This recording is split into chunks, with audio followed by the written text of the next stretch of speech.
دنیا میں آج کل بڑی کرائم پر زیادہ سے زیادہ کون سی سزا ملتی ہے؟ پھانسی۔ ہم سب کے دماغ میں ایک ہی خیال آتا ہے، پھانسی۔ اگر میں آپ کو بتاؤں کہ اس سے بھی زیادہ خطرناک سزائیں ہیں، لیکن وہ اس دور میں نہیں ہے، اس کے لیے ہمیں پرانے دور میں جانا پڑے گا۔ فلائنگ پہلی سزا 850 BC میں آئی، جس کو فلائنگ کا نام دیا گیا، اور اس سزا کو شروع کیا تھا اصول سرپال II نے۔ یہ ایک ظالم ترین بادشاہوں میں سے تھا، اور یہ کرمنلز کو مختلف طریقوں سے سزائیں دیتا تھا۔ اس میں ایک فلائنگ بھی شامل تھی۔ اس ظالم بادشاہ نے کچھ خاص لوگ رکھے ہوئے تھے اس سزا کو دینے کے لیے۔ اب آپ لوگ سوچ رہے ہوں گے کہ اس میں خاص لوگوں کی کیا ضرورت؟ یہ لوگ بہت ہی سخت مزاج کے ہوتے تھے اور سخت دل کے لوگ ہوتے تھے۔ ان کو ایک خاص قسم کی ٹریننگ دی جاتی تھی۔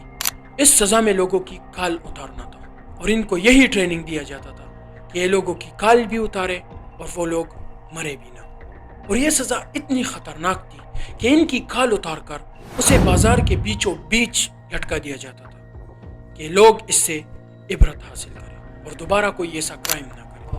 دوسری سزا، جس کا نام ہے فورک، یہ سزا امریکہ سے شروع ہوئی تھی۔ اس سزا میں ایک قسم کا ہتھیار یوز ہوتا تھا جس کے دونوں سائڈ بہت ہی نکیلے ہوتے تھے، اور وہ ہتھیار آدمی کے گلے اور چیسٹ کے ساتھ لگا دیا جاتا تھا، مطلب ادھر اور ادھر۔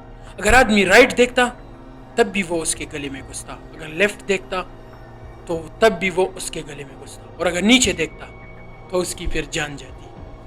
تو یقیناً اب اگر آدمی ہلے بھی نہ اور نہ کچھ کھا سکے اور نہ کچھ پی سکے تو آخر میں ہونا کیا ہے؟ آدمی مر جاتا ہے۔ تو اس ڈیوائس کی وجہ سے آخر میں آدمی مر جاتا تھا۔ تیسری سزا، جس کا نام ہے ڈیتھ بائی سیونگ، اس سزا میں مجرم کو سرعام لوگوں کے سامنے الٹا لٹکا دیا جاتا تھا۔ الٹا اس لیے لٹکا دیا جاتا تھا تاکہ اس کی دماغ تک بلڈ سپلائی برقرار رہے اور آدمی زیادہ دیر تک زندہ رہے۔ لیکن یہ نادان نہیں جانتے کہ زندگی اور موت صرف اللہ کے ہاتھ میں ہے۔ اس کے بعد موت کا کھیل شروع ہوتا تھا۔ دو لوگ ایک بہت بڑی آری لے کر اس مجرم کو درمیان سے کاٹنا شروع کر دیتے، اور وہ دھیرے دھیرے سے کاٹتے تاکہ وہ مجرم اپنی موت کو اپنے آنکھوں سے زیادہ دیر تک دیکھے۔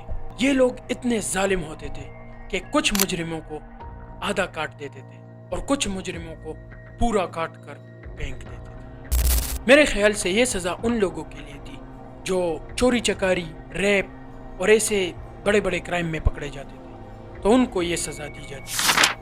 نمبر 4، دی پریزن رول۔ گریس میں ایک وقت ایسا بھی آیا کہ لوگ ڈرتے تھے جرم کرنے سے، کیونکہ ان لوگوں کو پھر موت قبول تھی، لیکن وہ سزا نہیں، کیونکہ وہ سزا تھی کچھ بہت عجیب سی اور انوکھی سی اور نئی سی سزا تھی۔ اس سزا میں پیتل کا ایک بہت بڑا بیل ہوتا تھا جس کو آگ کے اوپر رکھ کر پورا گرم کیا جاتا تھا، اور پھر اس کے بعد مجرم کو اس کے پیٹ میں ڈال دیا جاتا تھا۔ اب خود سوچو، اگر پیتل کو آگ لگایا جائے تو وہ کتنا گرم ہو جاتا ہے، اگر پھر اس پر گوشت رکھ کے تو وہ جل کے پکوڑا بن جاتا ہوگا۔ اور حیرت کی بات تو یہ ہے کہ اس بل کے منہ میں ایک ایسا انسٹرومنٹ لگا دیا جاتا تھا، ایک ایسا ڈیوائس لگا دیا جاتا تھا کہ اس مجرم کی چیخیں نکلے وہ میوزک میں نکلے۔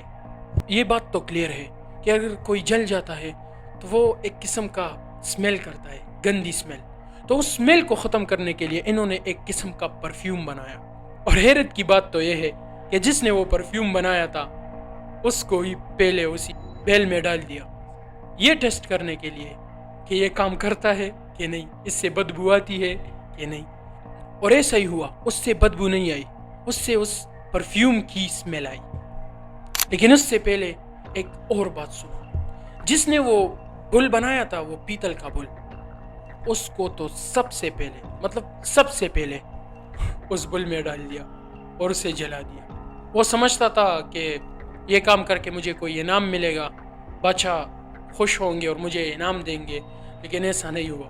سب سے پہلے ٹیسٹ اسی پر ہوا اور اس کو اسی کے پیٹ میں جلا دیا۔ 5ویں سزا، تھمب اسکرو۔ یہ سزا ان مجرموں کو دی جاتی تھی جو اپنے کرائم کو قبول نہیں کرتے، ان کو یہ سزا دی جاتی تھی، اور اس سزا میں